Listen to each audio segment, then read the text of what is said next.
واصف علی واصف فرماتے ہیں کہ درود پاک پڑھنے والا خاص توجہ میں رکھا جاتا ہے۔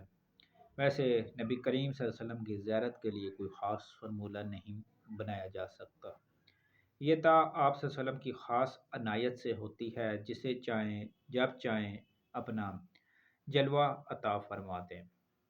آپ محبت میں اپنا سفر جاری رکھیں، یعنی کہ درود پاک پڑھتے رہیں، دیدار کا تقاضا نہ کریں، کیونکہ یہ معاوضہ ہے، اور جب آپ صلی اللہ علیہ وسلم خود عطا فرمائیں تو یہ نوازش ہے۔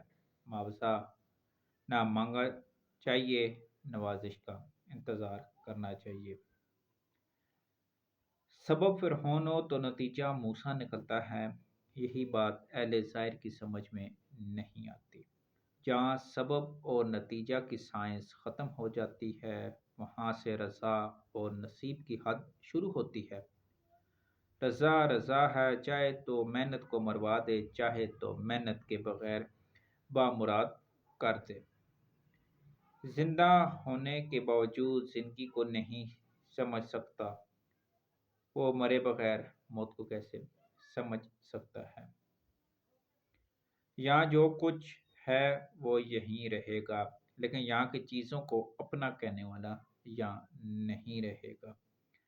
جب محبوب کا ساتھ ہو، ایک آدمی کہتا ہے کہ مجھے بازار جانا ہے لیکن میں تھکا ہوا ہوں، دوسرا کہتا ہے میں تیرے ساتھ چلوں گا، بس ساتھ ہونے سے تھکاوٹ دور ہو جاتی ہے۔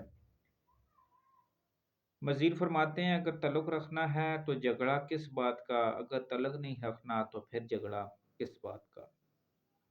اللہ کب راضی ہوتا ہے؟ جب آپ ایک دوسرے کو راضی کر دیتے ہیں۔